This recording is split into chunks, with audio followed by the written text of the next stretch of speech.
Shalom, selamat pagi saudara yang diberkati oleh Tuhan Yesus Kristus. Jumpa lagi bersama dengan kami Gracia Hope Compassion Channel. Apa kabar hari ini? Saudara, biarlah kita semua yang sudah bangun dengan tubuh yang sehat diberkati. Kita percaya ketika kita membangun satu hubungan mezbah dengan Tuhan, satu pertumbuhan iman terjadi, persekutuan di dalam Roh Kudus terjadi, dan di dalam nama Tuhan Yesus Kristus kita tidak takut akan bahaya karena Engkau Tuhan yang beserta dengan kita. Mari sebelum kita mendengarkan firman Tuhan, kita satu di dalam doa. Terima kasih Bapa di surga, segala pujian, syukur, hormat, kemuliaan bagi nama Tuhan. Ketika kami membuka hati, kami disucikan hati kami. Ampuni segala salah dan dosa kami Tuhan. Sehingga kami tidak terlanjur dengan mulut kami, perkataan perbuatan kami. Tuntun langkah kami sepanjang pagi hari ini Tuhan. Dan sepanjang kehidupan kami berharap pada belas kasihan Tuhan. Dijauhkan dari segala bentuk ketakutan, khawatir, intimidasi. Sebab kami percaya ketika kami mengangkat tangan, maka roh Tuhan ada pada kami dapat melangkah dengan iman dan segala perkara dapat kami tanggung di dalam Dia yang memberikan kekuatan bagi kami. Dalam nama Yesus kami rindu untuk mendengarkan firman-Mu, kami bersyukur, kami sambut berkat firman-Mu. Haleluya. Amin. Saudara yang diberkati oleh Tuhan Yesus Kristus, mari kita menjadi orang-orang yang dekat dengan Tuhan. Mazmur 91 adalah kesukaan saya pada hari-hari ini. Bahwa orang yang duduk di dalam lindungan yang maha tinggi dan bermalam di dalam naungan yang maha kuasa akan berkata kepada Tuhan, Engkau tempat perteduhanku, kubu pertahananku. Engkau tidak usah takut terhadap kedahsyatan malam, terhadap panah yang menyerang di waktu siang. Tetapi engkau percaya bahwa Engkau akan melangkai singa dan ular tedung tidak akan menimpa engkau, dan malaikat Tuhan akan berkemah di sekeliling orang yang takut akan Dia. Nah saudara, firman Tuhan katakan di dalam Mazmur 91, walau 1000 rebah di sisimu, 10.000 di sebelah kananmu, tapi itu tidak akan menimpamu. Engkau hanya akan menonton, sebab engkau jadikan Tuhan tempat perlindunganmu. Yang maha tinggi telah kau buat tempat perteduhanmu. Dan ayat 14 ini sungguh ayat yang luar biasa. Sungguh ketika melekat padaku, maka aku akan meluputkannya, aku akan membentenginya sebab ia mengenal namaku. Bila ia berseru padaku, aku akan menjawab. Amin. Saudara, ketika kita dekat dengan Tuhan, perlindungan Tuhan menjadi bagian kita. Ketika kita dekat dengan Tuhan, melekat dengan hati Tuhan, maka Tuhan akan meluputkannya. Ketika kita berseru kepada Tuhan, Tuhan akan menjawab, bahkan menyertai dia dalam kesesakan. Tuhan akan meluputkan dan memuliakan dia. Saudara, betapa senangnya menjadi orang yang dekat dengan Tuhan.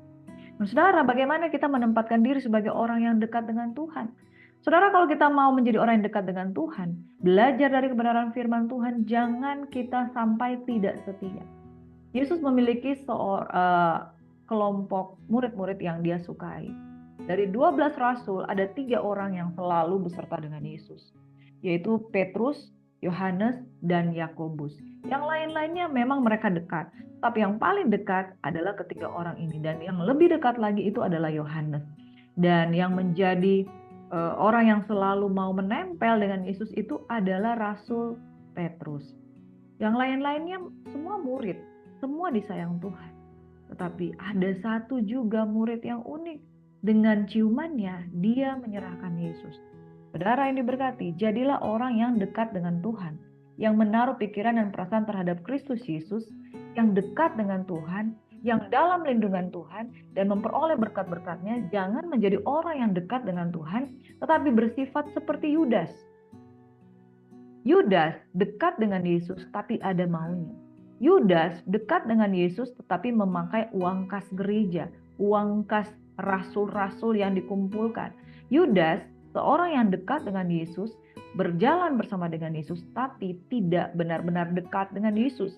Saudaraku yang diberkati, ciuman Yudas pertanda bahwa keintiman itu harus lahir dari hati yang paling dalam, bukan dari satu-satu sikap yang kelihatan dekat. Orang yang kelihatan dekat belum tentu intim dengan Tuhan. Orang yang setiap hari berjalan dengan Tuhan belum tentu memiliki satu relationship yang dalam dengan Tuhan. Yudas setiap hari dengan Yesus. Bahkan Yudas melayani bersama-sama dengan Yesus. Yudas setiap hari mengatakan hal-hal yang baik. Adalah lebih baik uang ini dihabiskan untuk orang-orang miskin. Tapi hatinya tidak seperti itu. Adalah berbahaya jikalau kita terlihat dekat. Hanya kelihatan dekat, tapi tidak ada keintiman yang benar. Tidak ada pengenalan yang benar akan Yesus. Dan Yudas menjadi terseret di dalam pengkhianatan oleh karena dia dekat tapi tidak sungguh-sungguh mengenal Yesus. Saudara, firman Tuhan pada pagi hari ini kita akan belajar. Dekat bukan berarti intim.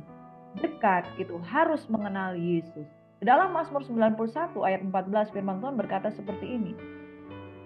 Sungguh hatinya melekat kepadaku. Amin. Aku akan meluputkannya dan aku akan membentengi dia sebab ia mengenal. Kata kunci dari dekat bukan hanya berjalan bersama, bukan hanya menyembah dan kemudian melayani Tuhan, tapi mengenal Tuhan. Orang yang mengenal Tuhan, dia tahu memposisikan diri. Petrus mengenal Tuhan dan dia berkata, sekalipun semua orang menyangkal engkau, aku tidak akan menyangkal engkau. Dia mengenal Yesus, bahkan dia mengenal Yesus sebagai Mesias, tapi dia tidak benar-benar ada untuk Yesus. Pada waktu Yesus ditangkap oleh para prajurit-prajurit, dia menyangkal. 2 kali ayam berkokok, dia sudah 3 kali menyangkal Yesus. Saudara, jadilah orang yang sungguh-sungguh dekat dengan Tuhan, bukan orang-orang yang menjual Yesus untuk kepentingan diri sendiri. Markus 14 ayat 43 dan seterusnya. Pada waktu Yesus masih bicara, muncul Yudas, salah seorang dari ke-12 murid itu, dan bersama-sama dia serombongan orang yang membawa pedang dan pentung, disuruh oleh imam-imam kepala, ahli-ahli Taurat dan tua-tua. Orang yang menyerahkan dia telah memberitahukan ini kepada mereka, tanda ini kepada mereka. Orang yang akan kucium itulah dia, tangkaplah dia dan bawalah dia dengan selamat. Dan ketika ia sampai di situ, ia segera maju mendapatkan Yesus dan berkata, Rabi, lalu mencium. Maka mereka memegang Yesus dan menangkapnya. Salah seorang dari mereka yang ada di situ menghunus pedangnya lalu meletakkannya kepada hamba imam besar sehingga putus telinganya. Kata Yesus kepada mereka, sangkamu ini aku penyamun, maka kamu datang lengkap dengan pedang dan pentung untuk menangkap aku. Padahal tiap-tiap hari aku ada di tengah-tengah kamu mengajar di bait Allah dan kamu tidak menangkap aku. Tapi haruslah digenapi yang tertulis dalam kitab suci. Lalu semua murid itu meninggalkan dia dan melarikan diri. Ada seorang muda yang pada waktu itu hanya memakai sehelai kain lenan untuk menutupi badannya mengikuti dia. Mereka hendak menangkapnya tetapi ia melepaskan kainnya dan lari dengan telanjang. Saudaraku, umat Tuhan yang diberkati, dikatakan bahwa muncullah Yudas, salah seorang dari ke-12 murid itu, dan bersama dia serombongan orang yang membawa pedang dan pentung disuruh oleh imam-imam kepala, ahli-ahli Taurat dan tua-tua. Orang yang menyerahkan dia telah memberitahukan tanda ini kepada mereka. Orang yang akan kucium itulah dia. Tangkaplah dia dan bawalah dia dengan selamat. Saudara, ketika Yudas menyerahkan Yesus, dia tidak menghendaki Yesus itu dipisah, tapi bawalah dia dengan selamat. Siapa sangka bahwa ternyata orang-orang memanfaatkan dia. Saudara, lebih kepada seperti ini yang saya mau katakan. Jika kita tidak sungguh-sungguh melekat dengan Tuhan, iblis akan memanfaatkan kita. Dan akan terjadi sesuatu yang tidak kita bayangkan. Bahwa mungkin maksud kita tidak sejauh itu, tetapi iblis menggoda dan membuat satu masalah yang jauh lebih dalam, jauh lebih besar daripada apa yang dapat kita bayangkan dan kita pikirkan. Yesus berkata, sangkamu aku ini penyamun, maka kamu datang lengkap dengan pedang dan pentung untuk menangkap aku. Saudara yang diberkati, diserahkan oleh muridnya sendiri, dan tanpa Yudas ketahui, rancangan iblis yang jahat itu terjadi di dalam Mazmur 44 ayat 16-22, firman Tuhan berkata seperti ini. Sepanjang hari aku dihadapkan dengan nodaku dan malu menyelumuti mukaku karena kata-kata orang yang mencela dan menista di hadapan musuh dan pendendam. Semuanya ini telah menimpa kami, tetapi kami tidak melupakan Engkau dan tidak mengkhianati perjanjian-Mu. Hati kami tidak membangkang dan langkah kami tidak menyimpang dari jalan-Mu. Walaupun Engkau telah meremukkan kami di tempat serigala dan menyelimuti kami dengan kekelaman, seandainya kami melupakan nama Allah kami dan menadahkan tangan kami kepada Allah lain, masa akan Allah tidak akan menyelidikinya karena ia mengetahui rahasia hati. Saudara, adanya permasalahan, pergumulan, noda, dan malu yang kita hadapi di dalam kehidupan ini, biarlah jangan menjadi alasan untuk kita melupakan Tuhan, apalagi mengkhianati perjanjiannya. Saudara, hamba-hamba Tuhan yang mengkhianati perjanjian dengan Allah, yaitu diantaranya ada Raja Saul, ya, dia tidak taat, itu mengkhianati perjanjian dengan Tuhan. Yudas mengkhianati Yesus dengan mengangkat tumitnya terhadap Yesus. Saudara, segala bentuk sikap tidak setia ketika kita mengalami proses, Yudas mengalami proses. Apa proses yang dia hadapi? Dia mengalami proses keuangan. Bahwa dia tidak pernah mengalami rasa cukup. Akibatnya dia selalu mengambil uang kas yang dia pegang. Nah, saudaraku, oleh karena masalah, seorang bisa tergoda untuk melakukan apa yang salah di mata Tuhan. Saul seorang yang mengkhianati perjanjian dengan Tuhan. Kenapa dia mengkhianati? Karena dia ingin tampak baik di hadapan rakyat. Dia ingin tampak baik di hadapan para prajuritnya, sehingga dia tidak membunuh raja yang dia harus bunuh. Dia mengumpulkan barang jarahan, padahal bukan itu yang Tuhan kehendaki. Dia ingin tampak baik di hadapan rakyat. Saudara, segala sesuatu pergumulan yang kita hadapi sepanjang hari, dikatakan pemazmur, aku dihadapkan dengan noda, malu menyelimuti mukaku karena kata-kata orang yang mencela dan menista di hadapan musuh dan pendengar. Semuanya ini telah menimpa kami, tetapi kami tidak melupakan Engkau, kami tidak mengkhianati perjanjian-Mu. Di dalam Matius 25, segala sesuatu yang kita lakukan untuk orang yang paling hina di dunia ini, sebenarnya kita lakukan untuk Tuhan. Jadi dari mana kita katakan kita mengkhianati Tuhan, kita mengingkari perjanjian dengan Tuhan, itu segala sesuatu yang kita lakukan di dunia ini kepada orang lain dan kepada perjanjian Tuhan, itulah kita menjadi orang-orang yang bisa mengkhianati Bapa. Ayat 19, hati kami tidak membangkang, kami tidak menyimpang dari jalan-jalan-Mu.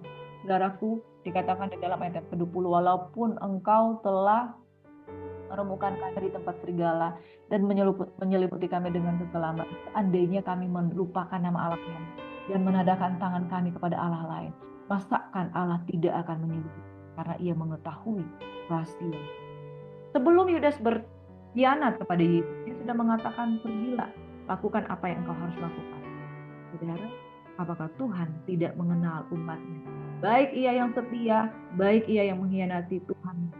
Dan jangan sampai karena persoalan-persoalan penghidupan, engkau menyusahkan diri dengan berbagai perkara, dan kemudian dengan sikapmu mengkhianati perjanjian dengan Tuhan. Yudas jatuh di dalam masalah uang, sebabnya dia terlilit dengan hutang. Lalu kemudian dia oleh karena 30 keping uang perak dia menjual Yesus dan katanya, jangan menyusahkan guruku, jangan membuat dia dalam masalah ya. Saudaraku diberkati oleh Tuhan Yesus Kristus. Siapa yang tahu hanya dengan sikapnya membawa Yesus di hadapan para tua-tua Yahudi, dia katakan bawalah dia dengan selamat, tapi bukan keselamatan yang terjadi, tetapi kesulitan, kesukaran, bahkan oleh karena pengkhianatan Yesus disiksa dan dia mengalami proses pengampunan. Yohanes 18 ayat 2 hingga 5. Yudas yang mengkhianati Yesus juga tahu tempat itu karena Yesus sering berkumpul di situ dengan murid-muridnya. Maka datanglah Yudas juga ke situ dengan sepasukan prajurit dan penjaga-penjaga bait Allah yang disuruh oleh imam-imam kepala dan orang-orang Farisi, lengkap dengan lentera, sulu, dan senjata. Maka Yesus yang tahu semua yang akan menimpa dirinya maju ke depan dan berkata kepada mereka, siapakah yang kamu cari? Jawab mereka, Yesus dari Nazaret. Katanya kepada mereka, akulah dia.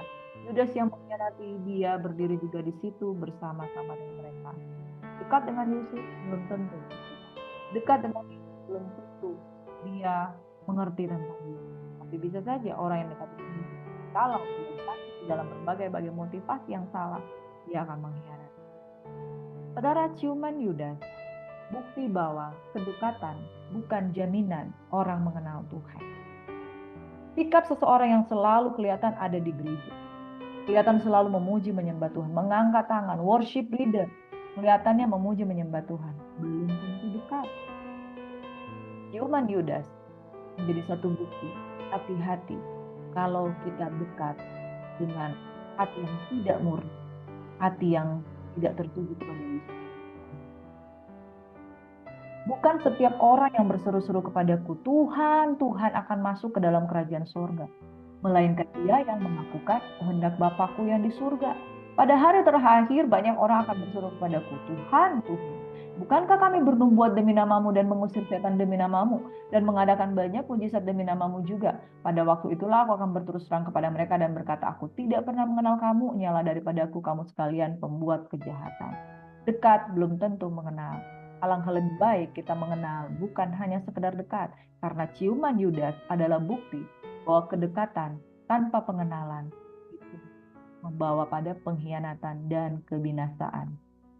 Markus 14 ayat 53 hingga ayat 65. Kemudian Yesus dibawa menghadap imam besar, lalu semua imam kepala, tua-tua dan ahli Taurat berkumpul di situ, dan Petrus mengikuti dia dari jauh sampai ke dalam halaman imam besar, dan di sana ia duduk di antara pengawal-pengawal sambil berdiam di dekat api. Imam kepala malah seluruh mahkamah agama mencari kesaksian terhadap Yesus supaya dia dapat dihukum mati, tapi mereka tidak memperolehnya. Banyak juga orang mengucapkan kesaksian palsu terhadap dia, tapi kesaksian itu tidak sesuai satu dengan yang lain. Lalu beberapa orang naik saksi melawan dia dengan tuduhan palsu ini. Kami sudah mendengar orang ini berkata, aku telah merobohkan bait suci buatan tangan manusia ini, dan dalam 3 hari akan kudirikan yang lain yang bukan buatan tangan manusia. Dalam hal ini pun kesaksian mereka tidak sesuai satu dengan yang lain. Maka imam besar bangkit di tengah-tengah sidang dan bertanya kepada Yesus, adakah engkau memberi jawab atas tuduhan-tuduhan saksi-saksi ini terhadap engkau? Tetapi ia tetap diam dan tidak menjawab apa-apa. Imam besar itu bertanya kepadanya sekali lagi, katanya, apakah engkau Mesias, anak dari yang terpuji? Jawab Yesus, akulah dia. Dan kamu akan melihat anak manusia duduk di sebelah kanan yang maha kuasa dan datang di tengah-tengah awan-awan di langit. Maka imam besar itu mengoyak pakaiannya dan berkata, untuk apa kita perlu lagi saksi? Kami sudah mendengar hujatnya terhadap Allah, bagaimana pendapat kamu? Lalu dengan suara bulat mereka memutuskan bahwa dia harus dihukum mati. Lalu mulailah beberapa orang meludahi dia dan menutup mukanya dan menindihnya sambil berkata kepadanya, hai Nabi, cobalah terka, malah parah pengawal dia.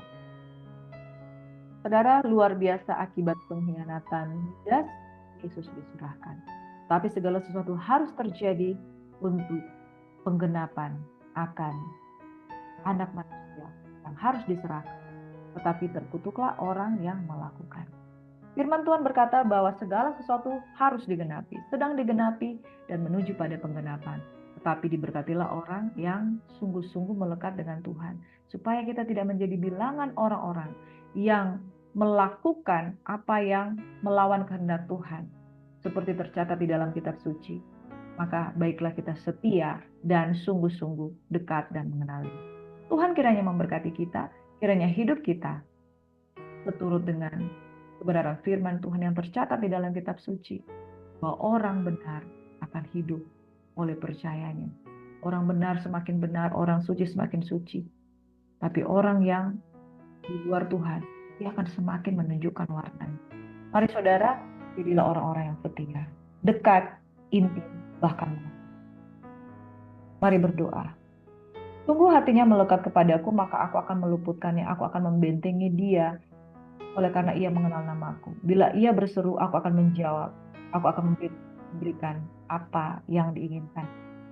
Kiranya umur panjang, kesehatan, kekuatan menjadi bagian kami. Ketika kami taat dan setia, dekat dan melekat dengan Tuhan, sungguh-sungguh mengenal Tuhan, dan menaruh harapan hanya kepada Dia. Bukan hanya sekedar seperti Yudas yang mencium Yesus, tetapi mengkhianati Dia. Tapi biarlah kami menjadi orang-orang yang dekat dengan Tuhan. Dari lubuk hati kami yang paling dalam, kami mengasihi Engkau Yesus. Ajar kami untuk tetap setia dalam nama Yesus. Engkau yang telah terhudang beserta. Kiranya Tuhan memberkati dan melindungi, Tuhan menyertai kami, Tuhan menyinari kami dengan wajah-Mu, dan biarlah kasih karunia Tuhan terjadi dan berlaku atas kehidupan kami. Sepanjang hidup kami, kami diberkati, diurapi, dikuatkan, dikuduskan, menjadi hamba yang setia. Diberkatilah orang yang datang pada Tuhan, menaruh harapannya hanya kepada Tuhan. Kami percaya, kami diberkati, kami lebih daripada pemenang. Dalam nama Yesus, semua yang percaya diberkati Tuhan, sama-sama katakan haleluya. Amin. Shalom and God bless you, Tuhan. Selamat beraktivitas.